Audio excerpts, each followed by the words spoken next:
नमस्कार किसान भाइयों, स्वागत है आप सभी का VK tech agriculture YouTube channel में। किसान भाइयों, आज हम आपको बताने वाले हैं कि आलू की फसल में पछेती झुलसा को हम किस तरह से रोक सकते हैं। यानी कि हम आलू की फसल में दो तरह की झुलसा होती है। एक अगेती झुलसा जो 40 से 45 दिनों की स्टेज पर होता है, और दूसरा होता है पछेती झुलसा जो कि 60 से 80 दिनों के बीच में आता है। तो यदि हमने 60 से 80 दिनों के बीच का जो स्टेज होता है वह होता है आलू की साइज़ बनने का, और यदि उस स्टेज पर हमारी फसल में पछेती झुलसा का अटैक हो जाता है तो हमारी फसल 80% तक हमें नुकसान कर सकती है। तो इस पछेती झुलसा से हम अपनी फसल को किस तरह से बचा सकते हैं, इसके बारे में आपको पूरी जानकारी देने वाले हैं। तो चैनल को सब्सक्राइब ज़रूर कर लीजिए। और सबसे पहले आपको ये बात जानना बहुत ज़रूरी है कि पछेती झुलसा किस तरह का होता है, किस तरह से यह दिखता है। तो चलिए इसके बारे में बता देते हैं। तो किसान भाइयों, यहाँ पर ये है पूरा आलू का खेत, और ये वैरायटी है चिप्स सोना 1। यानी कि चिप्स के लिए जिसका काफ़ी सबसे ज़्यादा डिमांड होता है वह यह वैरायटी है। और ये वैरायटी अभी हुई है 65 से 70 दिनों के बीच में इसका समय हुआ है, और इसमें आलू की जो साइज़ है वो भी बनना चालू हो गया है। लगभग 50% तक इसमें आलू बन चुका है। तो अभी और इसमें समय लगेगा, थोड़ा 30 दिनों का और समय लगेगा आलू की पूरी साइज़ बनने में। लेकिन उससे पहले इस फसल में यहाँ पर पछेती झुलसा का अटैक हुआ है। पछेती झुलसा होता क्या है ये मैं आपको दिखाता हूँ। ये देखिए, ये पत्ते एकदम जल चुके हैं ये, और ये जो पूरा सिस्टम होता है ये पूरा फंगस की अटैक से होता है। यानी कि हम अपनी फसल में कोई यदि अच्छा वाला फंगिसाइड उपयोग नहीं करते तब ये समस्या आती है, और मौसम ख़राब होने की वजह से भी यह समस्या आती है। और उसके बाद में अपनी आलू की फसल में बार बार ज़्यादा पानी देने से भी यह समस्या आती है। तो अभी यहाँ पर हमारे आलू की फसल बनने वाली है, और देखिए जब फसल तैयार होने वाली है उसी समय पर इसका अटैक हुआ है। किसान भाइयों, इसमें जो पहली अगेती झुलसा आती है उसका भी इसमें अटैक हुआ था, तो उस पर हमने कंट्रोल कर लिया था। लेकिन अभी इसमें दूसरी जो पछेती झुलसा उसका अटैक हुआ है, तो इस पर हम इसका नियंत्रण कैसे करेंगे उसके बारे में आपको दवाई बताने वाले हैं।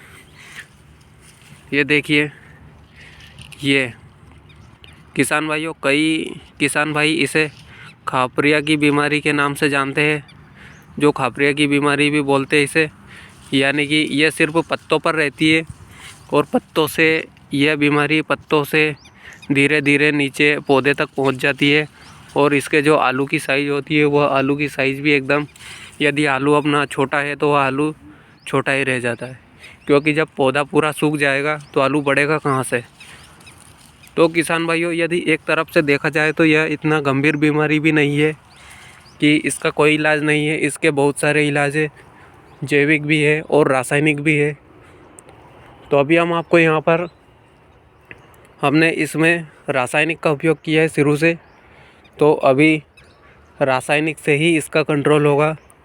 क्योंकि यदि हम अभी जैविक से इसका नियंत्रण करेंगे तो यह जैविक के नियंत्रण से एकदम बाहर है, क्योंकि जैविक से यह इसमें कुछ भी नहीं होगा।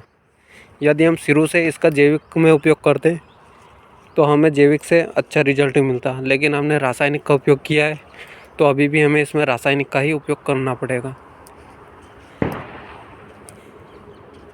अभी मैं आपको दिखा देता हूँ कि यह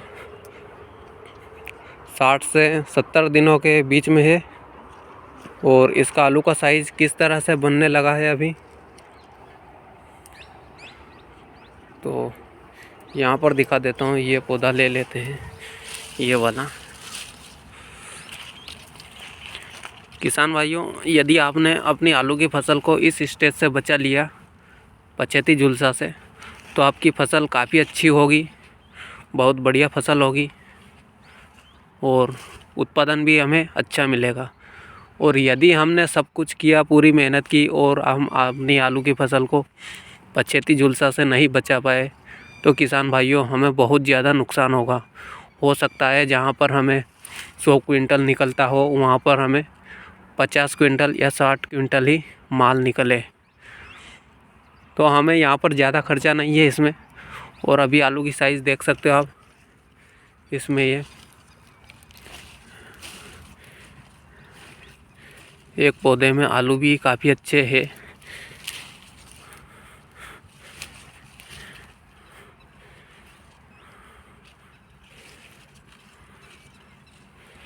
इसमें कोई, देखिए इस पौधे में कोई समस्या नहीं है, एकदम यह स्वस्थ पौधा है। इसमें किसी भी तरह का फंगस का अटैक नहीं हुआ है।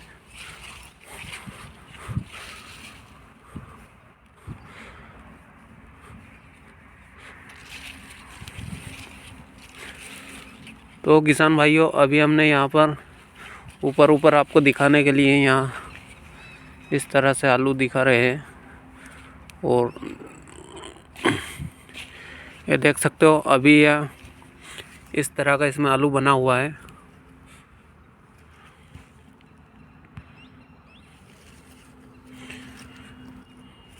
तो आलू की साइज़ भी काफ़ी अच्छा बन गया है। और इसके नीचे भी अभी आलू है, तो अभी हम इसे पूरा नहीं खोदेंगे, नहीं तो ये ऐसे कैसे ही रह जाएगा। इसे वापस से हम दाब देते हैं। तो अभी हम आपको इसके बारे में दवाई बताने वाले हैं।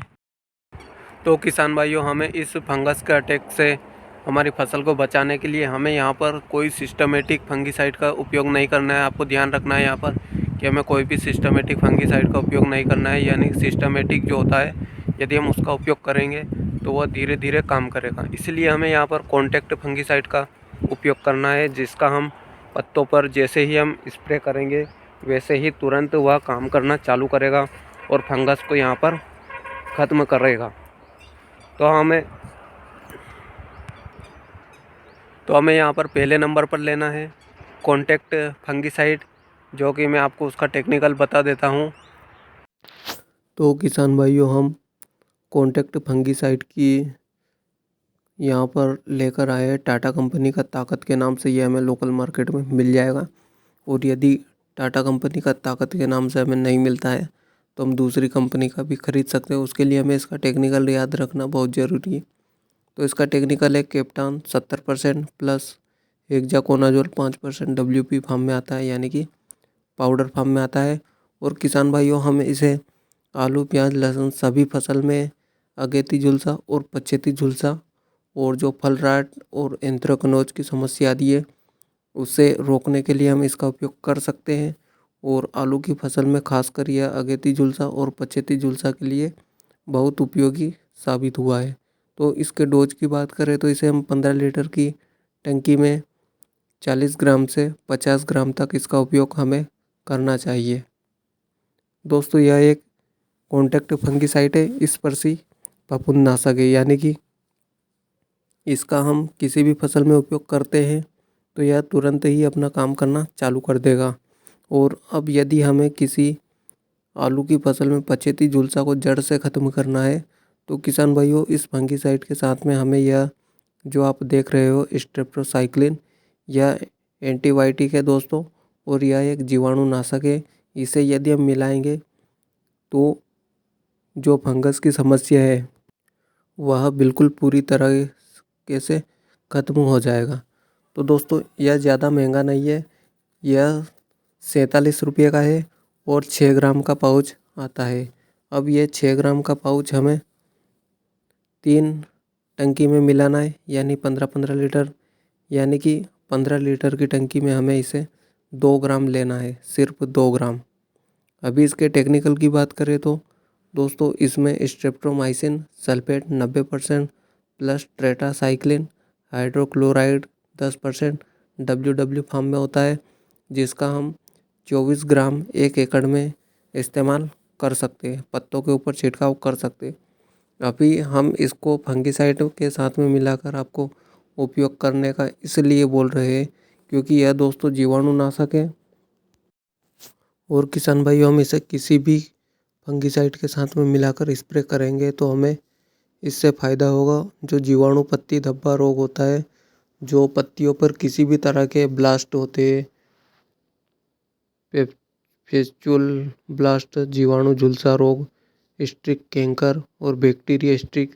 दोस्तों पत्तों पर किसी भी तरह की फफूंद या फंगस की समस्या होती है उसे यह जड़ से खत्म कर देता है। किसान भाइयों, यह एक ब्रॉड स्पेक्ट्रम जीवाणुनाशक है, यानी कि पत्तों पर किसी भी तरह का यदि जीवाणु कैंकर बैक्टीरिया होता है उसे यह खत्म कर देता है। और आपको यहाँ पर ध्यान रखना है, आपको 15 लीटर की टंकी में सिर्फ 2 ग्राम लेना है, यानी कि इसका एक पाउच 6 ग्राम का आता है और उसका कीमत है 47 रुपये से 50 रुपये में आपको मिल जाएगा। और किसान भाइयों, आपको इसके 6 ग्राम के पाउच में आपको 3 टंकी में मिला करके स्प्रे करना है। किसान भाइयों, यदि आप टाटा का ताकत फंगिसाइड का उपयोग नहीं करना चाहते तो आप उसकी जगह पर बायर कंपनी का बेस्ट और पॉपुलर प्रोडक्ट है नेटिव फंगिसाइड। इसका भी यदि आप उपयोग करना चाहते हो तो दोस्तों इसका भी काफ़ी जानदार और शानदार रिजल्ट है, लेकिन इसका प्राइस ज़्यादा है। अभी इसके नेटिव के बारे में बात करें तो इसका टेक्निकल है टेबुकोनाजोल प्लस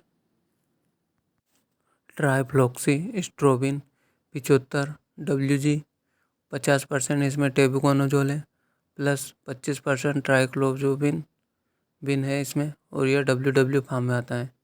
इसके डोज की बात करें तो 80 ग्राम से हम इसका 150 ग्राम तक 1 एकड़ में इसका उपयोग कर सकते हैं, यानी कि 15 लीटर की टंकी में हमें 10 ग्राम से 15 ग्राम या 16 ग्राम तक इसका उपयोग कर सकते हैं। इसका जो काम होता है वह है अगेती झुलसा और पचेती झुलसा, जितनी भी तरह की फंगस होते हैं उसको यह जड़ से ख़त्म कर देता है। किसान भाइयों, यह बायर का नेटिव फंगिसाइड इतना पॉपुलर इसलिए है क्योंकि यह 2 अलग अलग रसायन से मिलकर बनाया गया है।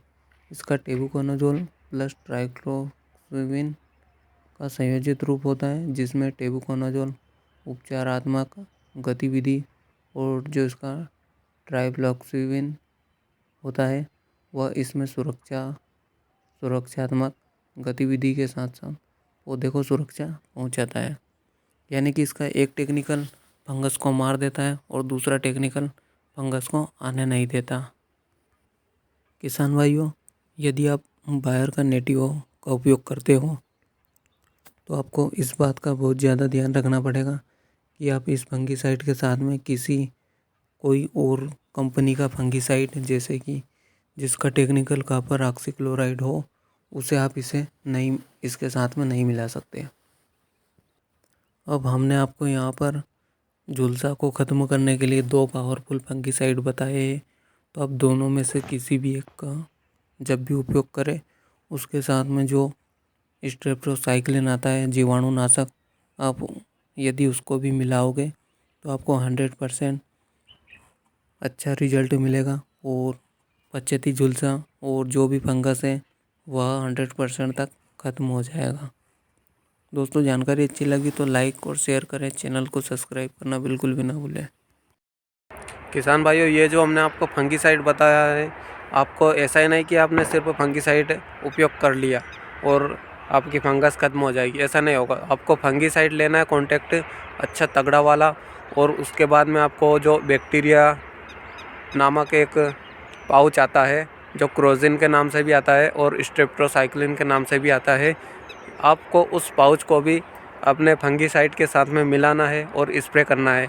और यदि आप चाहो तो उसके साथ में जो इल्लियो की दवाई आती है उसे भी आप मिला करके स्प्रे कर सकते हो, इसमें कोई भी दिक्कत नहीं है।